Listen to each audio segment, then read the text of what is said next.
I'm Delta Work, and this is Very Scary Delta. Bob the Drag Queen's on the show today, and we talk about everything. I decided to take a seat in the guest spot because I wanted to find out if world-renowned interior decorator Willis Arrington really knows what they're talking about. But first, do you want to see me go off? Because I think you want to see me go off. Oh. Mom! Do you hold the space?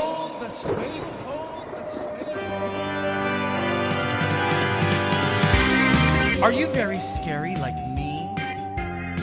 Ghoulish, gory? Ooh, are you on the edge like me? Turned on by a corpse? Bargains fall across the strip mall. The lunch hour is close at hand. Karens crawl in search of managerial blood, and goblin monsters terrorize this 99-cent neighborhood.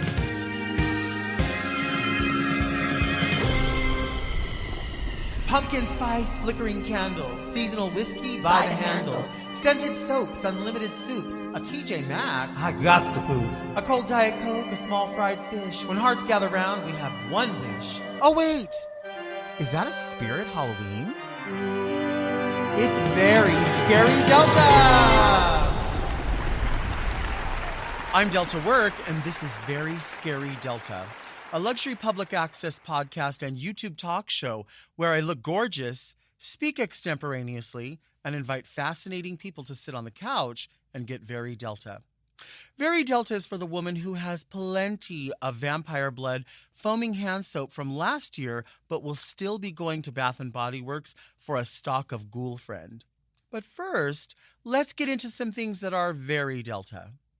Go off, Delta!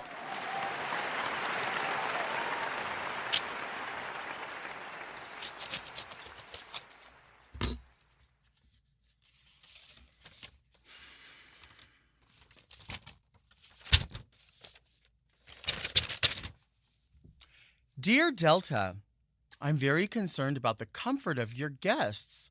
The current green couch you have on your set sits far too low to the ground. I understand this vintage style is an aesthetic choice and blends seamlessly into your luxury public access brand. However, I can't bear to see another guest fold themselves in half on your show. You seem to be sitting perfectly upright with your feet flat on the ground. Don't your guests deserve the same level of comfort? The blue sofa from episodes 1 through 75 sat a bit higher, but not high enough. The new green one is absolutely egregious in terms of comfort, not style. Please confer with your guests regarding their comfort and also bring this up with your podcast's art director immediately, if not sooner. Sitting very comfortably, Willis Arrington. Willis? I never thought about this. I never thought about the comfort of other people. Maybe because this is my home, and my concern is my comfort and what I like to look at. I didn't know about your agency. Are you part of a design firm? Is that what happens? I'm not familiar at all. But I will tell you, as somebody who does drag, just like my guests do, and as someone who has been a guest on podcasts, Sirius XM talk shows, live broadcast shows, that I do understand what it is to be uncomfortable or comfortable in any setting. And I think you have to understand something. We make television. We make art. We do things like cheat for camera. We do things like finding the right angle. And this set, if you did not know, I know you refer to the art director. I am the art director. I decide the adjacencies. I decide what it looks like here. And there are other people who help make that possible. And we brought in an art director who helped design this. In fact, I picked out this sofa. From 17 different sofas, I picked out this color, this height. I sat in it. I decided what it would feel like. In fact, you'll see me sitting in this very sofa right here, and I'm quite comfortable in it. Why would you send a letter like this? I bet you're one of those people that goes into someone's home and tells them how they could correct their recipe. Don't you do that? I bet you're one of those people who goes into someone's home and says, I don't like this kind of tea. I just won't have anything to drink. You know, you shouldn't do that. It's very ill mannered. When you go into someone's home, you find something positive to say. Do you think that one day you might be a guest on this show? Is that why you're concerned? You'll never be a guest on this show. This is for celebrities, style makers, people who deal in art, luxury, beauty, glamour, people who have something to say, not blithering idiots. This show's not for you. I appreciate that you understand why the set looks the way it looks, but I don't think you understand that not everything in the creation of television has to do with function. And so I think you're speaking a little bit out of school. If you were sitting here, that's something you could say, but how do you know that the guests are uncomfortable? Sure, we've had Miha come in here and lay across the sofa, not sit comfortably, but that was her fault. She's the one who decided to wear a corset and high heels and be a monster. That's not my fault. All of the guests are wildly comfortable or they wouldn't invite themselves here. Do you know that there's plenty of shows out there that I've declined because I thought it was going to be uncomfortable? I just look at the situation and I say, I don't want to be there. We are this far into the show and we haven't had anyone decline being here because they thought it was going to be uncomfortable. Only you. Why are you so concerned? Who told you they were uncomfortable? Is this a narrative that you're creating? Where are you when you create this narrative? Are you in your parents' basement? Are you stealing Wi-Fi from Target? Are you just writing these things because you want someone to recognize you? We recognized you. We got your letter. I don't always get these letters. These letters filter through all the way up to me, and then I look at them. And we saw this one, and I saw it as a teaching lesson. I wanted everyone around to realize, while we always respond to positive, we sometimes have to take the negative and use it as a teaching lesson. I don't think anyone out there wants to behave this way. I don't think you want to behave this way either. I don't think you really think it's uncomfortable. I think you were looking for something niche to say. And that's not the way to go about it at all. Willis, look to my right. Do you see Skelly over there? Look how comfortable Skelly is. A Diet Coke, hair freshly laid. Look how much Skelly's enjoying that spot. All the guests enjoy being there. What is your specific concern? I think if you're spotting something uncomfortable in the guest, it has less to do with where they're sitting and what they're wearing as they're sitting. I do understand that maybe if somebody has really high shoes, their knees might come up high if they're very tall. That's why they have to watch the show and decide, as I present myself into this situation, how am I going to dress so I am best suited? And I will tell you, as somebody who's lived in a large body my entire life, somebody who kicks around with 300 pounds all around them, I look at all of the situations. That's why I've told you, I only sit at a table, not a booth. I've always said I will look at a situation, a barbecue, a wedding, and I will say, this isn't the spot for me. This was designed for other people who don't live in my body. So as people come here and they're invited to my home, it's their job, not my job, to determine whether or not this is the right set. So I think you're speaking from a very interesting place of privilege that I've never had. And I create something that is very, very comfortable, very elegant. And I know you probably think that this is not the right response. You think, why are you so mad? I'm just making a suggestion. I'm upset because no one asked you. And you still are making a narrative. You're creating a storyline this way. This letter had to be brought to my attention because we do get other letters sort of like this. And this is why we say, when you send a letter to readmedelta@gmail.com, we want your questions, we want your queries, we want your concerns that are legitimate. This isn't legitimate. This is a story you're creating. You decided that the guests were uncomfortable. The guests have never said that. Why do you think that is? Do you conduct your life this way all the time? Are you that much of a pill? Do you contribute nothing that you could think of nothing else to discuss about the show other than how you think the sofa is too low? You know what I think? I think your nose is so far up my crack. All you can think about is what I'm doing, every step that I take, every breath that I breathe. I bet you want your nose right in those cushions so you could smell the farts of the guests. Isn't that what you want? I think it is. I think I know who you are. You'll never be here.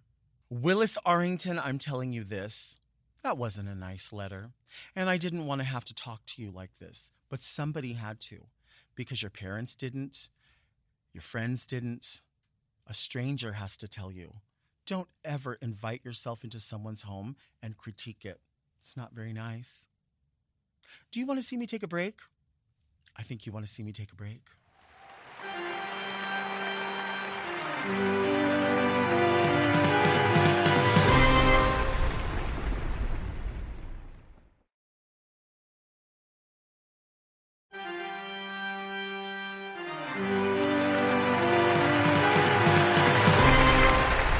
Today's guest is a woke man in a dress. She's a drag queen, an actor, a comedian, always enters the room purse first. You know her from your favorite podcast, Sibling Rivalry.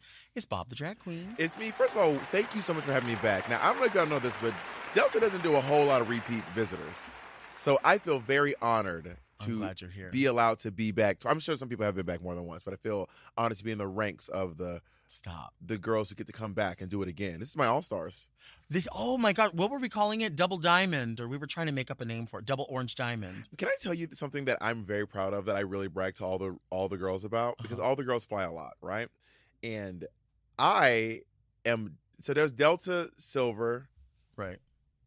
Gold, Diamond, and then there's the one above, which is called Delta 360. Okay. And to be in Delta 360, you have to be invited. Oh, okay. I didn't know that. That's Delta 360. So Monet was like, how can I get into Delta 360? I was on the phone at the 360 lounge. They have a little private entrance. Mm-hmm. And Monet was like, ask them if they can get me in. And I was like, hey, this is my friend. This is his name. This is his Sky Miles number. And they were like, no, it's an invite-only thing. Wow. They were like, no one knows why. I think there was just some queen who worked there who was like, oh my God, saw my legal name, was like, oh my God, I'm going to give Bob an invite to Delta 360. But not Monet. Not Monet. She doesn't get it. Sorry. The girls who get it, and the girls who don't. And now, this is based on how much you fly and what all this other stuff. I always wondered, like, God, how come I don't have anything? Like, I don't have no points anywhere. I book everything through Travelocity and Priceline. So. Well, there it is. Well, also, are you like loyal to one airline? Nah, I'm not. That's your problem. Whatever's cheap. No, you gotta pick one airline, and in my humble opinion, it does pay off if you stick to one airline. That's the whole point of it, right? They make you, loyal to them, and they get you little perks. You can come to the lounge. You can come to the special entrance. You can get upgraded to the front of the plane. And when I was first starting out in traveling, Thorgy was never loyal to any airline, and she kept gagging when all the girls would get upgraded. None of us had first class. We were just getting upgraded to first class, and she was sitting at the back of the plane, mad, pissed. She was mad that my assistant sat in front of her. She will never let it go. And I was like, well, he chose to be loyal to Delta. I guess, yeah. I mean, it does make sense. You do get a perk for paying for that premium service. I mean, because I always, even with booking through Travelocity or whatever, I always book a first class flight on my own dime. Mm-hmm. But that's not giving me any benefits. Exactly. What, 10% off the next hotel at Spring Hill Suites? See, keep buying the seats at the back of the plane. They will just give you a seat at the front of the plane. Right. Natalie Cole once said, wild women do and they don't regret it. Did you know that? I did not know Natalie Cole said that. She did. And This Is Wild. Tell me about the This Is Wild tour. Okay, I'm so excited. So This Is Wild is my tour. This is my first ever international solo tour. So I've already done Australia. I'm right now in the middle of doing my American tour, and then I'll be going to the UK and the EU, and hopefully I can make my way down to South America, Africa, and Asia at some point. If there's any promoters out there who want to see my hilarious stand-up comedy, I am an award-winning comedian. I won a Webby last year for my special Woke Man in a Dress, which is available for free on YouTube if you want to check it out. I'm really, really proud of it. I filmed it at Madison, Wisconsin, at Comedy on State in Madison, Wisconsin.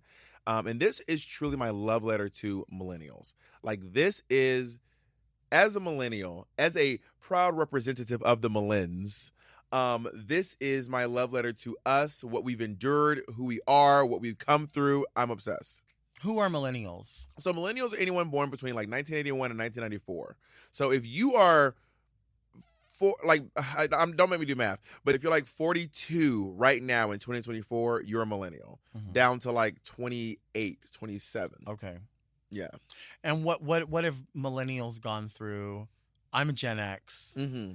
and The one that no one talks, like no one ever talks Right. about. It's all boomers, millennials, and Gen Z. No one ever talks about the Gen X. well, I feel like Gen X definitely has a foot in boomer. Like I see it all the time. Well, it depends on which end of Gen X you're on. Some are very Zoomers and some are Zillennials, right? Okay. So someone like Eminem might be considered a Zillennial. Okay. So Eminem is a Gen Xer, but he is part of the zeitgeist of millennials because we were young when he was an adult. He was very, very popular. So we're seeing people like, say he's older than like Beyonce's a millennial. Lady Gaga's a millennial. All your favorite pop stars, Taylor Swift, Nicki Minaj. No, Nicki Minaj might be a Gen Xer. All these pop stars are all of the, millennial experience. Yeah. Except Madonna. Except Madonna. Madonna is a boomer. She is a boomer. Yeah, she's a boomer. Which is so weird to me. I grew up with Madonna, and Madonna. Like in the same neighborhood? Well, in the same house. Oh, yeah. my God. Yeah, I was upstairs. My bedroom was upstairs. Got it. No, but being raised with Madonna music, I was just talking to someone recently, and they said, "Oh, we're doing an '80s theme event. I think I'm going to do a Madonna song." And I was like, "Madonna is not an '80s theme. Madonna is the theme. There's too much music there." That is true. Don't you think? Oh, no, for sure. Which is why they have these things called like Madonna-rama. If you don't know, Madonna-rama is when you go to a nightclub or a bar and they are only playing Madonna, nothing else. And there are some hardcore Madonna-ramas where if you even play a song like 4 minutes with Justin Timberlake, the crowd will start booing.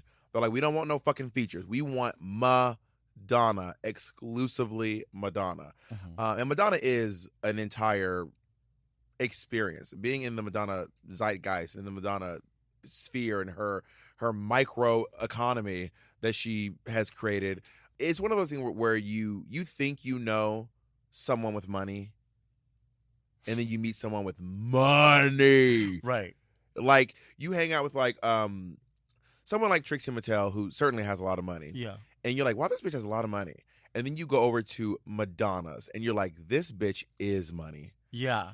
She's like, I would not be shocked if she had her face printed on a bill. Like but she's not weird about it, in my opinion. But we weren't like spending every waking hour together. So she probably gets weird when I'm not around. I think last time you were here, we talked a little bit about the Madonna tour. Mhm. Maybe we did. And now that part is done, how does that reflection on that? Well, I kind of can't believe it. So the whole process, rehearsal to show, was a year and a half. Wow. I want to give you all a bit of, just give you some perspective. We started rehearsals, and then Beyonce's team started rehearsals, and then Beyonce's team went on tour, and then Beyonce finished the tour, and we were still rehearsing. Wow. That is insane. Yeah. In the time that Beyonce started rehearsals, did a tour, and finished the tour, we were still rehearsing. And obviously, Madonna did get sick in the middle of rehearsals, so that's part of it. But also, Madonna legendarily rehearsed, and no one rehearses like her. With that like tight choreography and knowing when you're supposed to be on stage and not, is there ever a moment where you're like stuck and you're like, my shoe is this, or I can't get to the stage and I'm supposed to be there? How do you? Yes, there are moments like this. So I've had a few moments on stage. So I kind of snuck, if you all look through videos of me performing Vogue in the early days, everything before Los Angeles, I was just holding a plain microphone. And then one day I was like, what if I just snuck in a microphone that had my name written on it? So I had my boyfriend just bring this mic holder that I have that has Bob just like in big rhinestone on the front, and she never noticed, so I just kept doing it. That is so funny. But it's like a koozie almost for a microphone. So you put the microphone in it, and one day I was doing the choreography, and I threw my hand up, and I heard this like gong, and my microphone slipped out of this thing and just hit the stage. So I am now, there's like, I'm about to have to talk, but there's no mic. I was like, oh my God, but you can't go back because it's this moment where we're all walking down. Madonna's in front. I am right behind Madonna. It's Madonna and then me, or maybe two dancers then me. We're all going forward. Luckily, this dancer named Sierra Herrera, shout out to Sierra, saw my mic, picked it up, and like slipped it back to me flawlessly. These dancers are immaculate people. They are such professionals. They're so fucking professional.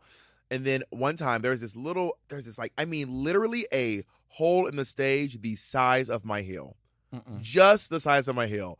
I go to step and my heel is stuck in the hole and I just walk right out of my shoe. No. So I am now on stage on releve on one foot and in the heel on the other foot because my fucking heel got caught in that tiny little pole. I think I was in, I can't remember where I was, but there are people like zooming in on my one toe, and when I'm in my tuxedo doing Live Vogue. theater. Yeah, literally, very live theater. But besides that, I mean, this show was so tight.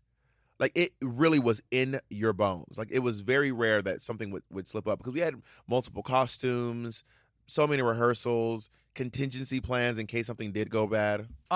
Would you go on tour with JoJo Siwa?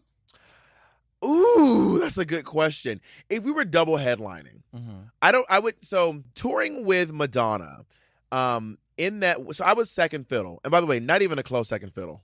Like way down the line, second fiddle to Madonna. I don't know that I have the capacity to do that again or for any other artist, to be honest. Maybe, I don't think I could even, maybe for Madonna, I don't think Madonna would ask me to go on tour again. Like, she doesn't really redo. She's more of a reinvention queen than a redo queen.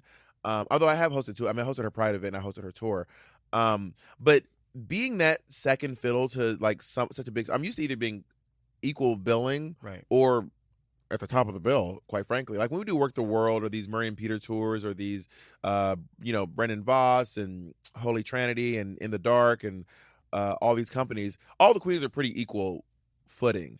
And I just don't know that I have it in me to do.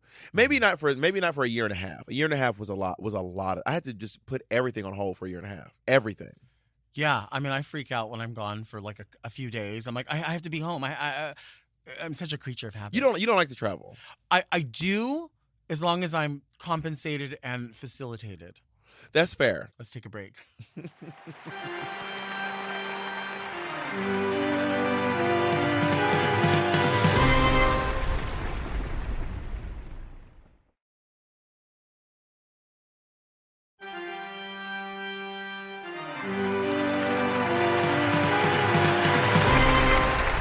We are back with Bob the Drag Queen. I'm sorry. This couch is like,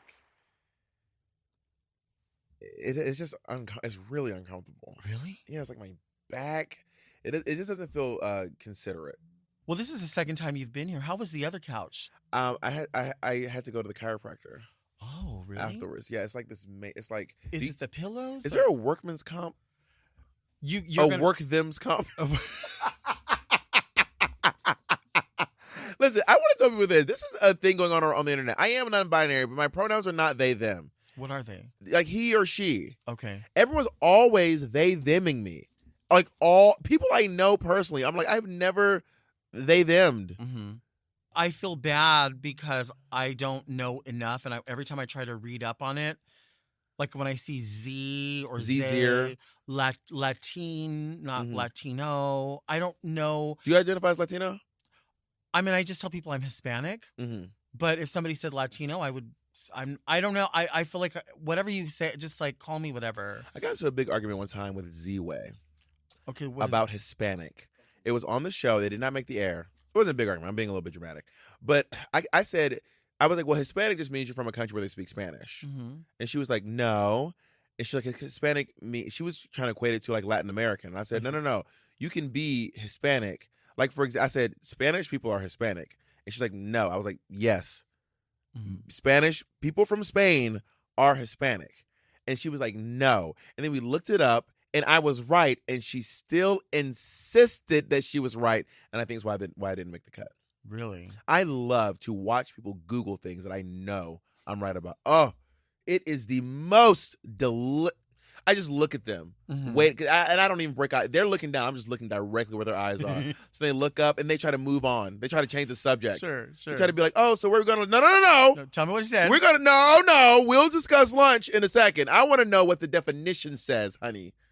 Read it all. Read the whole thing, all 15 definitions. And maybe somewhere down the line we'll get to your answer, but mine was the first one. I am a bit of a know-it-all. That's fine. If you know it all. If you know it, why wouldn't you assert that? Oh, who is this, by the way? I feel like Ozempic's gone too far, Hollywood. Like, I just want to say, like, it's okay to, like, there comes a point where you just want to maybe reevaluate how much Ozempic you're on. Well, I'm waiting for the other shoe to drop because, as long as I've been alive, almost 50 years now, every time there's like sort of a fad, then there's like a notification 2 years later, like, hey, everyone, we found out that you're going to turn green. You know, I mean, Wicked's coming out. Yeah, true. So I'm waiting to see what's going to happen. So I am on the Ozempic. Okay. I think I'm on slow Ozempic because everyone I know who takes it loses weight so fast. Me, not so much. Not so, but also to be fair, I was prescribed Ozempic because I was overweight, and I'm also pre-diabetic. I also have high blood pressure. I'm a concoction of But you things. know it all. Yeah, I'm also a fucking know-it-all. Right. So my doctor's like, you actually really need to be on Ozempic. I'm on like the semaglutide, the generic version of it. And I don't think I'm like, when I hear my friends who are on like Ozempic, they're on massive doses, and I'm on one just so I can stop being pre-diabetic, so I can finally get my life insurance policy back.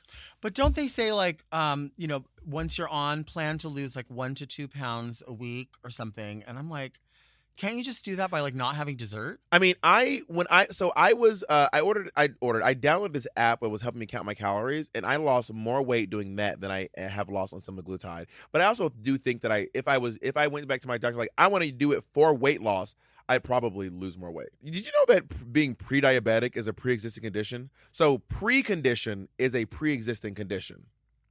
I found that out when I went to go get life insurance. Why do you think they don't count your eyes and your teeth as part of your body in medical insurance? It's all a scam. I'm gonna tell you right now, my house burned down in January, and it has been a nightmare getting the money from the insurance company. I have spent 2 hours just today on the phone. Over the course of this past 2 weeks, I've been on the phone for easily 10 hours, mostly on hold, being bounced from department to department. Insurance companies are so scammy. They are the lowest of the low. They are scum, truly the scummiest. They don't care that your house burned down. You're like, dude, my house, like, I've lost everything. Right. I have literally lost everything. Can you just give me the money that you promised me you'd give me in the odd occurrence that I would lose everything? Now that I have lost everything, can I please have money so I can repurchase the things that I've lost? And they are acting like I'm asking for the fucking moon. Right. Like that's not part of it. That's not the thing. It's the part of it. It's the whole thing. That's the whole thing. And I'm pissed off. And most of your clients still have their homes. I'm one of the people who's lost their home. My whole family got displaced. 5 adults had to move to different places. I'm like, yo, we are out here like struggling. Give me the money that you owe me. Right. And I want it now. Well, and the reality is, I mean, they don't have those kind of payouts all the time because this doesn't happen to people all the time. Yeah. So when it does, you would think that, well, you're paying us so we can be there in your time of need. You paid into this. It's been insane. I don't recommend having your house burned down. Anyone out there watching, if you're thinking about trying it out, I really don't recommend it. I was gonna do it, and then I'm like, don't say that on camera, bitch. If your house burns down now, the insurance company, they will find this. That's how crazy they are. They will find this video and be like, here's Delta. They'll use your full legal name. Hispanic causing panic. Literally, I'd be like, they're scum. I can't stand insurance companies. Yeah. If you're an insurance adjuster, get a new job. You can't be. This system is insane. Part of me is like, what if I would never open an insurance company. Is there one out there who's like, we're actually not skeezy or sleazy? What do you hate most about Monet Exchange? Ooh, is this an extended episode? Yeah. No, I don't. I would. So I'm screaming. I think it's fine. You know it all. So why wouldn't you? I am I hear myself, and I think it was insurance talk that got me so fucking fired up. So I'm going to readjust my volume. Monet knows how to get my goat. She has full custody of my goat. I see it on maybe weekends. Like is it goat or goad? Anyway, I'm gonna say GOAT. Uh-huh. She knows how to piss me off, and even when I see it coming, I just don't have the capacity to be like, I'm not gonna let you get me. She always gets me. Mhm. Every single time. She knows how to piss me off, and she does it intentionally.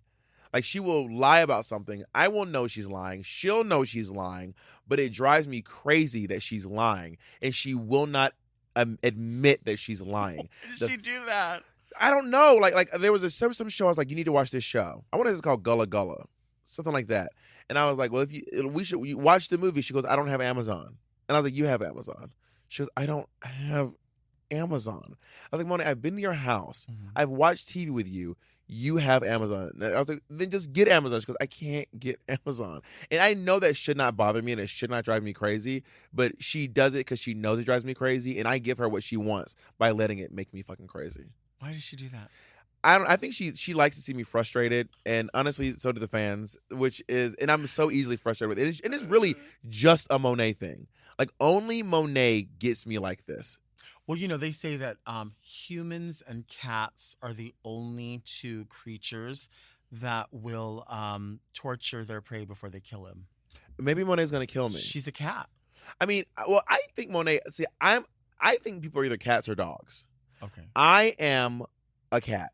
Okay. What kind? I feel like I am one of those sassy looking Siamese cats who doesn't really give a whole lot of time to anyone. Mhm. You know what I mean? But if the cat does like you, it will be obsessed. It will obsess over you. It will protect you very viciously. Right. And Monet is more like a dog, a very friendly Saint Bernard who is really nice, kind of slobs a lot, a little bit clumsy, but like hard to hate, like almost impossible to Mhm. hate a big, beautiful Saint Bernard. Like, Right. what kind of animal, what kind of monster hates a Saint Bernard? You know what I Right. mean? I think that's true. How long have the two of you known one another? Ooh, I want to say maybe 12, 13 years now. Wow. We met when Monet first started drag, and I have been doing drag for maybe like 2 or 3 years, maybe. Mhm. We met at this bar called the Ritz in New York City. It was a show called Saliva Tuesdays, which is ironic because it actually was on Wednesday mornings. Technically, the show started on Saliva. Saliva. Uh-huh. It was hosted by Thorgy and Azrea. And what would happen at a saliva show? Oh my God. So Saliva was kind of the bridge between Brooklyn and Manhattan, actually. So Thorgy is actually kind of one of the founders of the modern day Brooklyn drag scene. Okay. A lot of people don't give her that credit, but she actually is. It's her, Mocha Light, Misty Meaner, Crystal something something, Backspace, Lady Blue. All these queens were performing at like this bar called Sugarland, and then This and That, which don't even exist anymore. And it wasn't all pageantry and camp. Like, New York City is not known for its pageantry, but it's known for very camp drag. Like Jackie Beats, Sherry Vine, Mona Foote, RuPaul. These are all queens from the New York City scene. And Thorgy and her friends were kind of fostering this, like, not club, keep it like artsy, fartsy, weird, don't have to shave your legs. You call yourself a drag queen even though your presentation isn't particularly feminine. As long as you're in some makeup and maybe a wig, maybe and a heel, you're part of the drag scene. And now that's like kind of very pervasive in the Brooklyn drag scene. Yeah, for sure. Because now people, everyone with the all drag is valid, and which is, I think, very true. I mean, everyone can tell their story how they want to tell their story and do what they want to do. But sometimes I'm like, yeah, you can still be like, I don't care for this kind of drag. There was this queen named Elizabeth James. Okay. Moved from Tennessee to New York City. I love a drag queen with a completely cisgender woman name. Elizabeth James. Right. Jessica Smith. Amanda Brown. Melanie Williams. Her name was Elizabeth James. And then she moved here and she was a very Southern pageant queen. Okay. And then she got into the Brooklyn scene and she kind of became like a kind of gender fucky queen. And then one day she just did this thing. It really flipped the scene upside down. She just started showing up to her gigs completely out of drag. And I don't mean like alternative drag. I mean like in khakis. Like out of drag. Out of drag. No makeup. No heels, she said I'm valid. No nails, just in pedestrian boy clothes. And people went crazy. People were like, this is bullshit. This is lazy. I don't know if she was doing it as a performance art piece or what, but it pissed people off. And honestly, I think it was kind of fierce. Like, I wouldn't keep going back to that show because at this point, you're just watching someone on stage do lips. It's like, it's you. I don't even know what it is you're watching. Right. Because it's just like your friend in their bedroom lip syncing. Mm-hmm. And then talking into the microphone. But people were mad, like livid, that she would go to her gigs just complete. I would never have the audacity. I would do stand-up comedy out of drag, but I do not have what it takes to just get up on stage and lip sync in my Doc Martens, my cargo have shorts. something on. I would have to have. I don't have what it takes. That is bold on a different level. What inspired this look today for the show? Oh, so this, we're all dressing up. All right, it's very scary Delta, and I was like, what's scarier than when Delta was. I thought you were Raven. I thought because everyone thinks Which is crazy. Like, do y'all know y'all's drag history? This is the infamous Manila V Delta lip sync, and also the pick me, pick me, pick me, pick me, please, Ruby. That is burned into my brain. You kneeling, holding. It's the holding of the bracelet. a mess. A mess. The holding of the bracelet, truly inspired. You know what? I think I was so frustrated. I was like, you know what? This is not the place for me. You got to be good at drag. You could be good at drag, but you got to be good at drag race. As the Nordalano said, I don't belong here. If you start looking at stuff and you're like, oh, I don't know how to wrap myself around this. I got to go. I can't look beyond this because, there's people that are like, oh no, I know what they're doing here. I'm stronger than this. I didn't think I was stronger than that.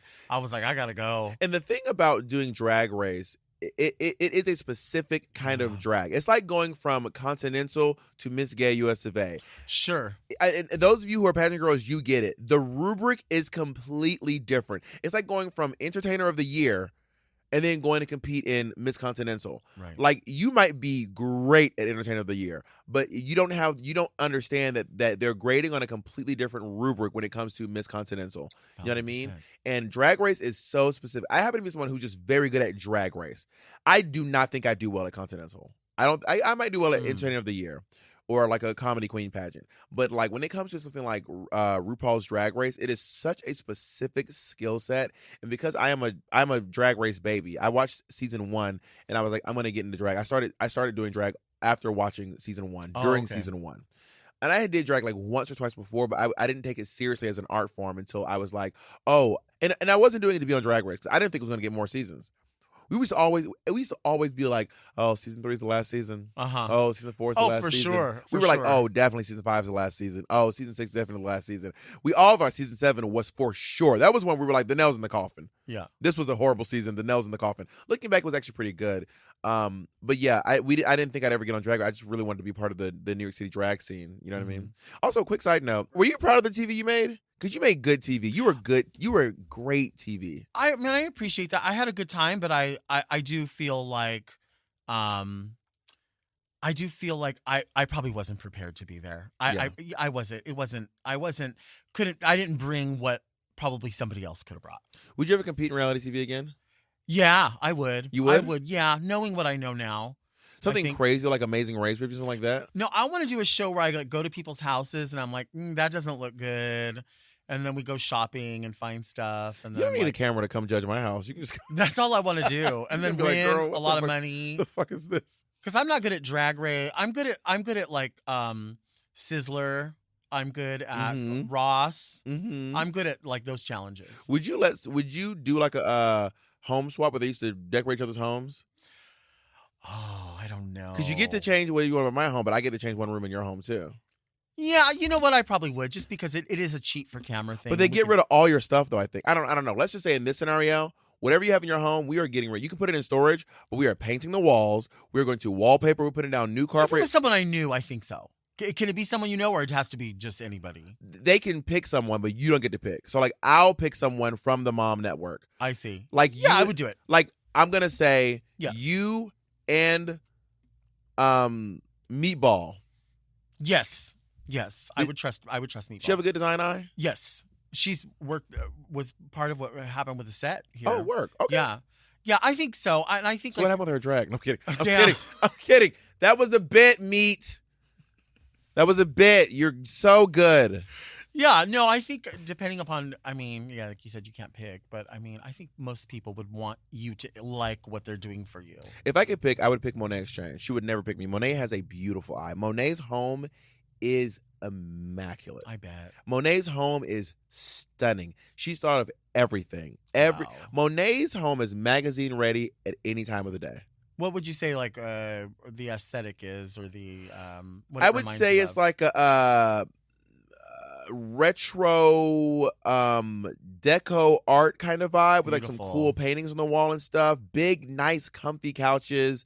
The house is very modern looking without looking uncomfortable. What does it smell like in there? I feel like when I go in there, she has like these diffusers that kind of smell like cologne. Okay. So the diffusers are like, it's not like Mountain Berry or like, that's me. I'm like Mountain Berry, cinnamon, and Monet's like, oh, of course I went down to Tom Ford and purchased a diffuser. Oh, okay. Who does She likes to luxuriate. She really does. I like that. She really does. Like Monet is a very luxurious type, and I'm a very kind of like down to earthy type. Like Monet, I drive a Toyota, Oh, you're very real. and Monet drives a Beamer. Okay. Does she beam in the Beamer and then just beam? Just beams. She just beams. I've heard that everyone who drives a Beamer drives like an asshole, but not Monet. Monet's reinventing what it means to drive. What kind of car do you drive? I drive a Chevy Malibu. Chevy Malibu. Mm-hmm. That's It's real. That's a family car. I am very suburban. That's a family car. Extremely suburban. Raja will tell everyone that. I got this close to buying a minivan. Oh, I'm this close. And everyone would laugh at me until we got to go somewhere. Right. Until you need to ride to the airport and all your bags. Mm-hmm. You're all laughing because I'm in a Toyota Sienna. Right. But now look at you in your Ferrari. Right. And Who are you going to call when you need to go to the airport? The bitch with the Ghostbusters. Ferrari or the bitch with the Toyota Sienna? I'm going to call Ghostbusters. Exactly. Let's take a break.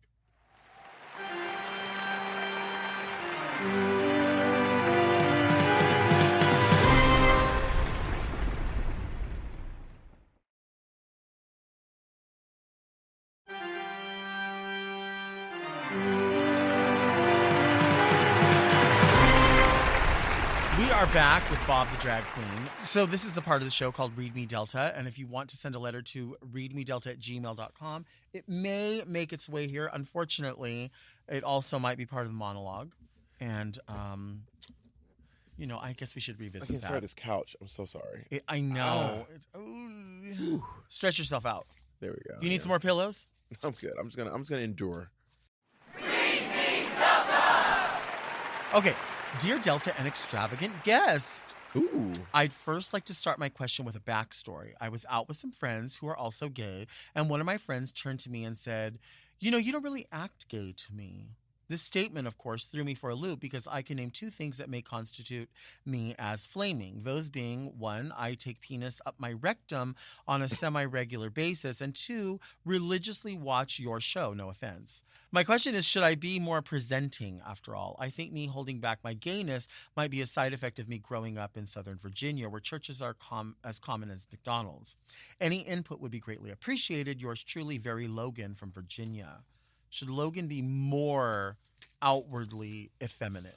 I want to say a hot take. Taking it up the rectum does not constitute a gay. There are lots of straight cis women who take it up the rectum, and they're not gay. Right. You know what I mean? And there are even some straight men who just want something up there. You know what I mean? We all have the same, not we all have the same, but we all have very similar anatomies. So if it feels good for the goose, it might feel good for the gander. You know what I mean?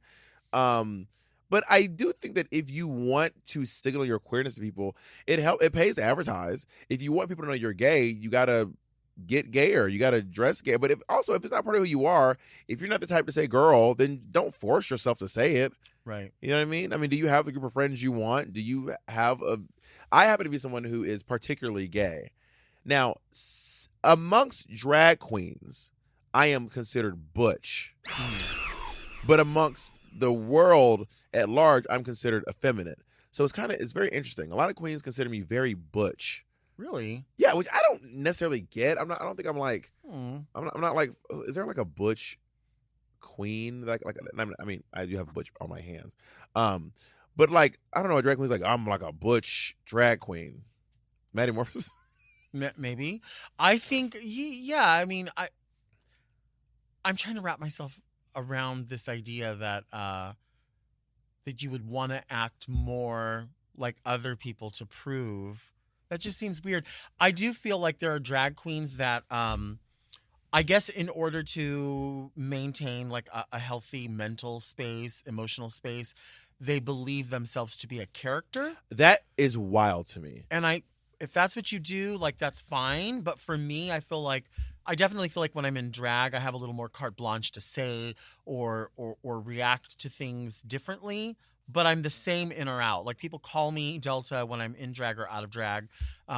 And I feel like my opinions are the same. My voice doesn't really change. Like your voice doesn't change. Yeah. Like, so I feel like when I talk to you in or out of drag and I have both, I'm talking to the same person with the same convictions. I agree. People who have like a different person. Now there are some people who have like a literal different persona. Someone like Varla Jean Merman. 1000%. Someone like Dina Martina. Mhm. They have literal complete character. They actually have characters. Yep. And then you meet a queen like,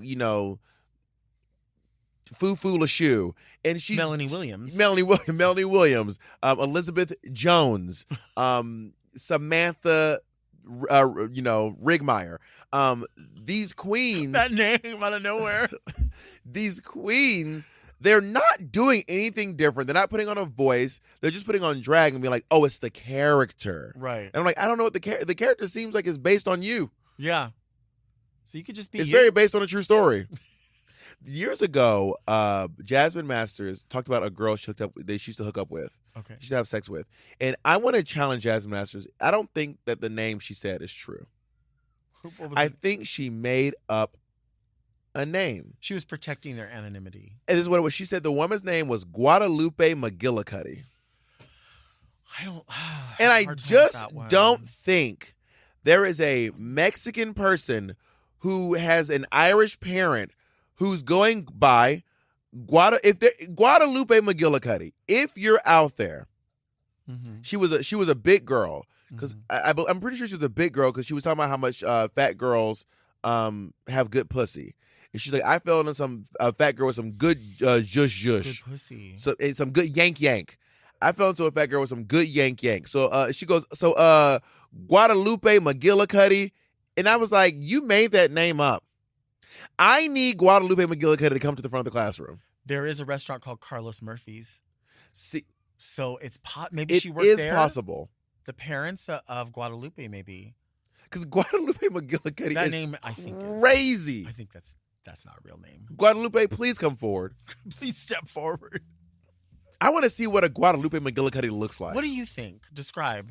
There's like a lot of Mexicans with red hair. You heard about this? Yes. You Mexican, so you know about this. Yeah. Yes. There's a big group of Mexicans who have red hair. I think she's one of the redhead Mexicans. Yeah. I think Guadalupe McGillicuddy has a very large bosom, Mhm. but I don't think she has a big butt. I think she's maybe a little bit of a ice cream cone shape. Yeah, I see. Broad that. shoulders, big titties, narrow waist, skinny Big little back, ankles. Big back. Big back.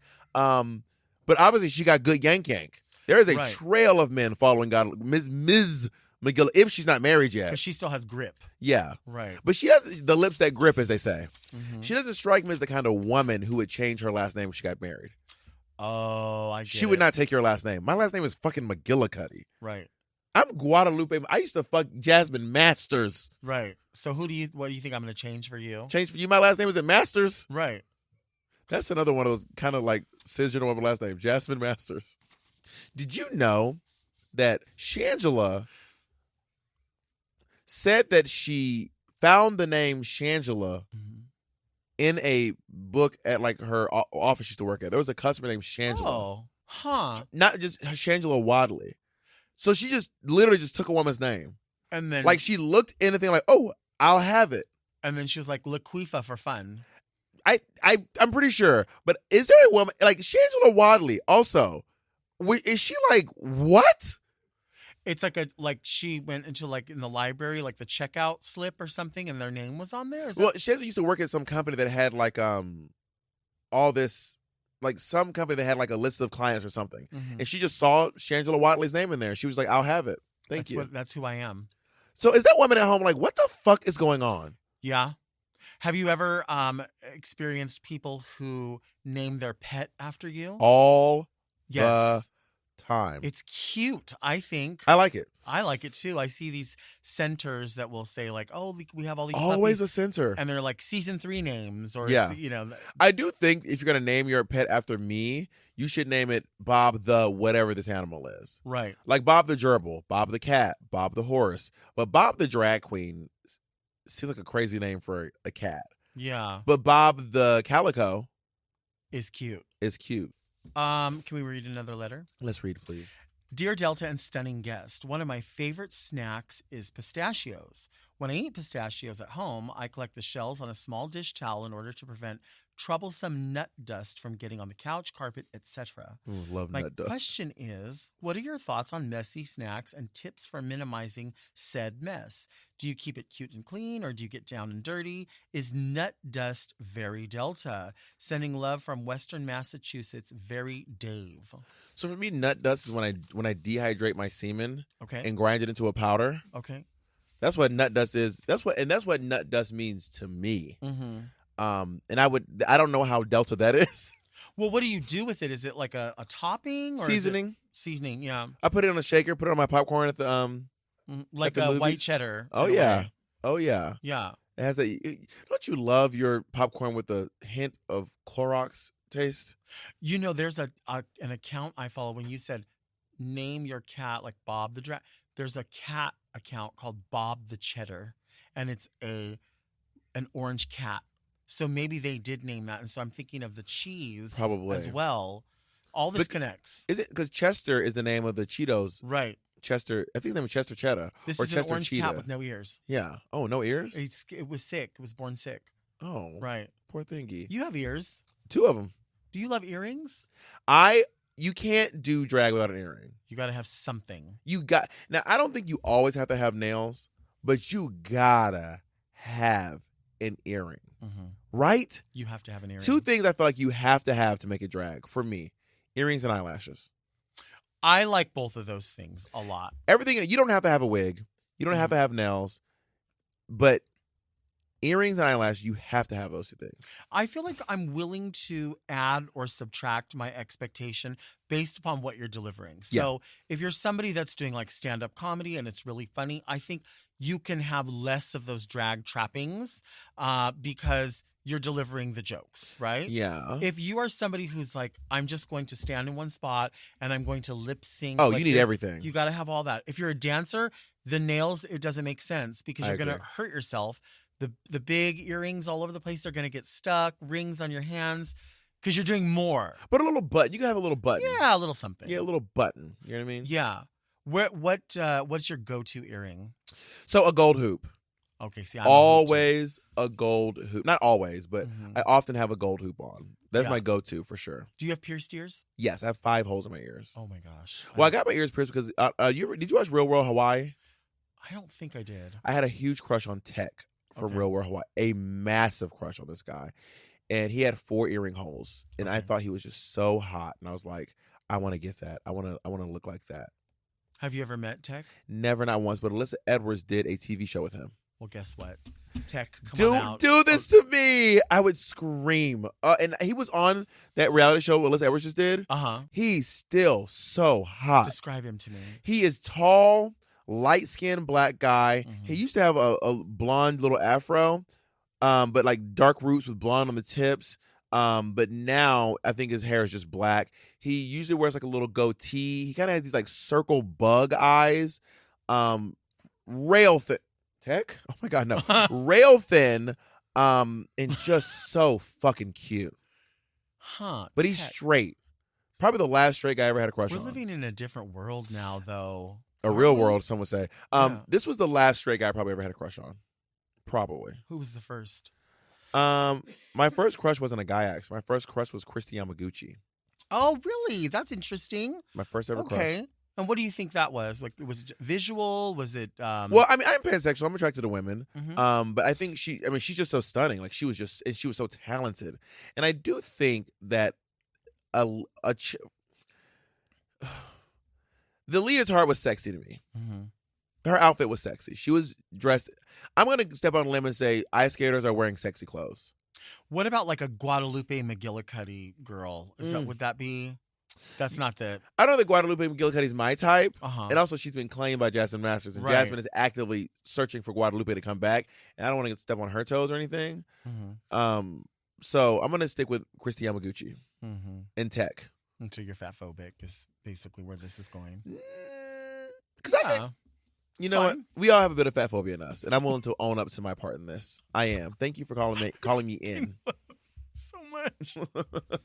You are ridiculous. I've been told. Why are you so ridiculous? It's I don't know, it's a speech impediment. I can't. You legitimately, all I do is laugh whenever I see you on the internet, whenever I get a chance to talk to you. It's so, what do people say, unserious, but it is serious. Please come to my show. I'm at the Will Turn here in LA. Mm-hmm. So I'm inviting you plus one or more if you need, to be honest. I would like for you to become. I need two just for me. So exactly okay. plus three. I would love to invite you down to see my show at the Will Turn. I'm so proud of this hour of stand-up comedy. It is truly some of my best writing. And it's very unserious while being completely serious. I'm really fucking proud of this show. I bet you are. I mean, I really do think that you are just a perfect example of that person who takes what they do very seriously, but not themselves seriously. That's just how you've always rolled, though. Yeah, like as long as I've had the chance to know you. Yeah. Again, thank you for being here. My pleasure. About your show. Thank you all so much for listening and watching Very Delta. Our show comes out every Monday. Subscribe to Mom Podcast YouTube channel and turn on your notifications so you never miss an episode. Search for Very Delta on your favorite podcast apps to listen to the audio-only version if you can't handle all of this insanity in the visual format. You can also sign up for our premium offerings on Mom Plus Gold by visiting mompodcast.plus, where you get weekly episodes of more Very Delta. Don't forget to send all of your questions to readmedelta@gmail.com. You can follow me on Instagram at DeltaWork. And where can people find you on social media? You can go to, first of all, if you want to see me on tour, go to seethedragqueen.com, SEE, like see with your eyes, seethedragqueen.com. Catch me in a town near you. And you can go to bobthedragqueen.com or go to any social media website and type in Bob the Drag Queen. I will pop up. Perfect. We love it. Purse first. We'll see you next week. And until then, keep things very scary, Delta.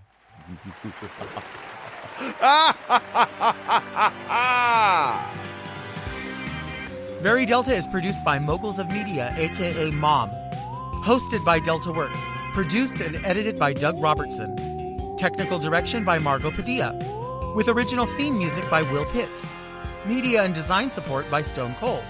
And set design by Eris Sevilla. Executive produced by Alaska, Willem, Big Dipper, Camille Stennis, and Joe Cilio. Recorded at Forever Dog Productions. Willis, do you realize that I'm sitting here with my gut hanging out below the fourth button of my dress? You don't know that because we're making television. Mom!